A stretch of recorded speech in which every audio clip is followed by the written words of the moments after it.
What we plant, we will eat. A Korean folk tale, retold by S.E. Schlosser. Folk tale. Background. Folk tales are anonymous, made-up stories that are passed down from generation to generation through storytelling in the oral tradition. They are usually about everyday people and contain lessons or morals. About the author. S.E. Schlosser discovered her talent as a storyteller when let's pretend games during her childhood escalated to full-blown theatrical productions in her living room. Her love of telling stories became her career. Schlosser published the Spooky series, a collection of 26 books containing horror folklore from various regions of the United States. When she isn't writing or lecturing, Schlosser maintains the website American Folklore, a collection of American and cultural stories. What we plant, we will eat. A Korean folk tale, retold by S.E. Schlosser. Many moons ago, two brothers lived with their father in a small house in Korea. The younger brother worked hard and was kind to all he met. The elder, knowing he was to inherit his father's prosperous rice farm, was arrogant and proud. He scorned his younger brother and ignored his aging father. Every night after supper, the father would say, "Remember, my sons, what you plant, you will eat." The younger son nodded politely, for he loved his parent and honored him. But the elder son would yawn and walk away. The father watched him go with sadness. On his deathbed, the father beckoned the two brothers close to him. "Remember, my sons, nothing is as important as family. Share this property and work together. I leave this land to both of you." And so saying, he died. The elder brother was furious. The law of the land said that an elder son inherited everything. As soon as the funeral ceremonies were past, he thrust the younger brother from their home, ignoring the last wish of his dying father. Heartbroken, the younger brother walked for many miles, far away from his home and village, until he found some broken-down land that nobody wanted. He tended it carefully, planting a small crop of rice and building a mud cottage that was thatched from the dirty straw that dropped from passing farm carts. By saving and scraping, he managed to make enough money to build a small house and make a profit. So he was able to marry and have a family. One year, a drought overcame the land, and the younger son's rice crop failed. Without assistance, his family would starve. It broke his heart to hear his wife and children moaning with hunger in their sleep. So he went to his wealthy brother to ask him to share some of the rice raised on the property, which their father had willed to them both. "It's my rice crop now," the elder brother cried with a cruel laugh. "Go away." So saying, he slammed the front door in his younger brother's face and locked it against him. Broken-hearted, the younger brother turned away. As he left the village, he heard a shrill cry from a tree above him. A snake was attacking a baby swallow. Flapping frantically, the tiny bird tried to escape, but it was too young to fly and fell to the ground instead. The younger brother picked the helpless baby up and cradled the tiny bird in his hands. Its leg was broken, and so he tore a strip of cloth from his shirt and set the swallow's leg. When the snake slid away, he returned the baby to its nest and went home to his starving family. The next few weeks were hard.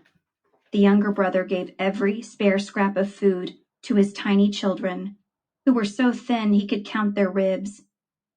His wife walked over the fields, searching for any edible plants she could find, but her harvest was scant.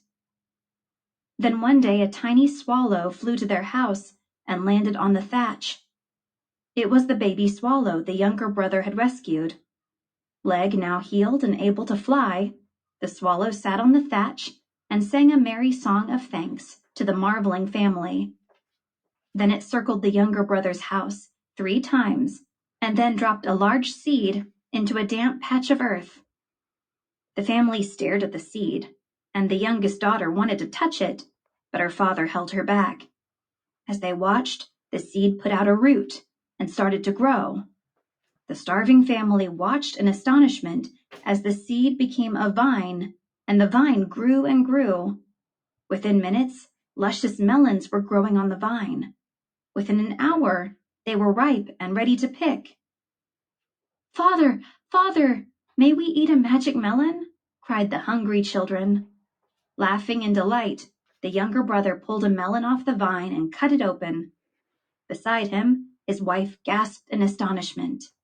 Inside, the melon was filled with so many gold coins that they spilled to the ground all around the starving family's feet. Every melon was full of gold. The younger brother and his family were rich beyond their wildest dreams. They had plenty to eat, they bought a large house with land, and they had brand new clothes to wear. It was amazing. When the elder brother heard of this good fortune, he was filled with jealousy and started searching for his own magic bird. He spent days combing the lands around his village, greedy for more power, more money, more land. When at last he stumbled upon a little bird with a broken leg, he picked it up, saying, "I will help you, little bird, if you will help me." The little bird stared up at him with wise eyes, seeing through the fake sympathy into the greedy heart beneath. When the bird's leg healed, it flew to the elder brother's house, circled his head 3 times, and dropped a seed into the moist soil. With a triumphant laugh, the elder brother watched the seed grow into a vine. Melons swelled up larger and larger until they were as tall as a man. The elder brother was delighted. Obviously, he was much worthier than his brother to merit such large melons. He picked the largest melon and cut it open. Instantly, a band of warriors burst from the melon and fell on him with clubs. They stole his money and left him moaning on the ground. Unable to believe that all the melons were bad, the elder brother crawled over to the second largest melon, expecting to find enough gold and silver to make up for the beating he'd received from the warriors in the first melon. Whack! He cut open the second melon and was overwhelmed by a huge ball of hissing snakes that slithered straight into his house. He cut open a third melon and had to dodge out of the way as a huge colony of rats rustled past. By this time, the magical melons were overripe and began bursting on their own. Spiders, ants, termites, bees, and many other hissing, biting, crawling creatures invaded the house and yard. Within an hour, the elder brother's property was completely destroyed. The elder brother ran away from his ruined house and lands. Poorer even than his younger brother had once been, he wandered from village to village, begging for food. One day, he looked up from his begging and saw his younger brother standing a few feet away, holding a hoe. Ashamed, the elder brother looked down until the blade of the hoe landed on the ground beside his foot. "I have lost everything," the elder brother said, staring at the blade of the hoe. "I have no place to go, no food. I won't blame you if you send me away too." He felt a gentle hand on his shoulder. "Come, brother," the prosperous farmer said. "Let us sow a new crop together. For what we plant, we will eat." The elder brother looked up with tears in his eyes and accepted the hoe from his younger brother's hand.